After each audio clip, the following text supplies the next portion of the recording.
going to do some MP3 or MP4 files on YouTube after the event.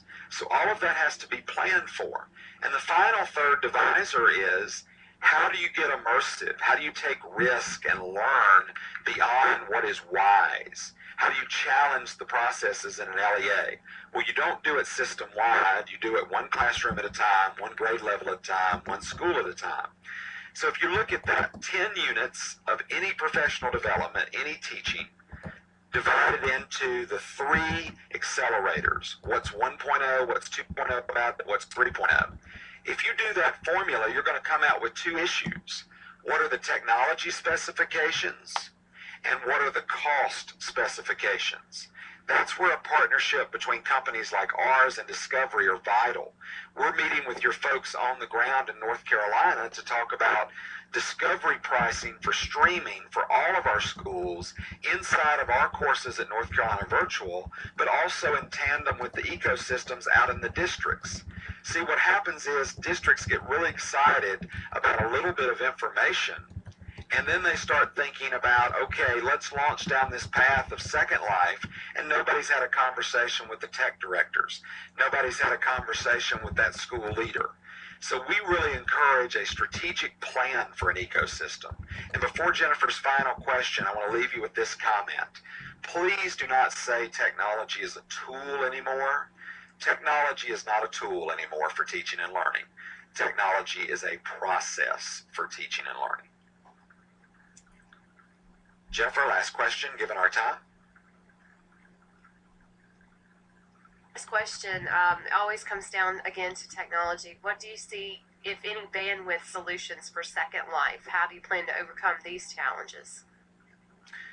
It's a great question, and we've given you some of those resources already. If you look at WIMBA's MP3 and MP4 suite, that's going to be able to push small clients of learning outside of Second Life right to the desktop or right to the phone. Those things are far easier to block than the entire immersive ecosystem of Second Life. Also, those same technologies are being worked on by Illuminate. They're being worked on by WebEx and other companies offering the same models. I think technology is 3 things right now as we move forward. Lots of people are good at the content. Discovery's excellent at the content. North Carolina Virtual is excellent at the content. Where we miss the boat sometime is context. How are we applying the content? And that's where technology directors have to be involved. That's where infrastructure needs have to be involved. We have to look at wireless design for new school buildings instead of putting television monitors and hookups and spending our money on things that are no longer value add for the 21st century student. We have a recent principal that's on our website, Rob Jackson in Union County, and Adam will get his site for you here in a minute. But Rob is working with Moodle to do virtual faculty meetings. In designing his new school, he's marketing it on YouTube and TeacherTube.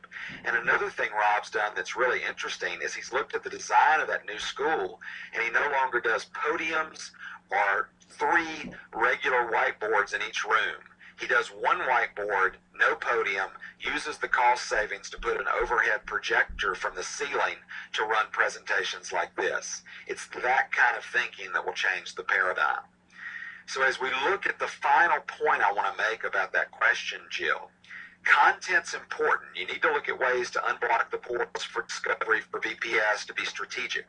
Context is equally important. That's where the thin bandwidth clients of Quack, the thin bandwidth clients of things that involve streaming or things that involve small pieces of technology, such as a school tube or something like that, small games or mobile devices. These are things that we can get around the technology infrastructure, particularly if you read the technology blog spot about Culbreth and others, that because of their wireless infrastructure have really taken out some of the network issues that other schools experience. The final comment I would make on this section, it's not just content, it's not just context, it's also touch points. I envision a day when I get up with my Google phone or Adam gets up with his iPhone, and instead of me having to log in to TweetDeck to sync Twitter and Facebook, I enter in my information that I'm 38 years old, that I'm a CEO, that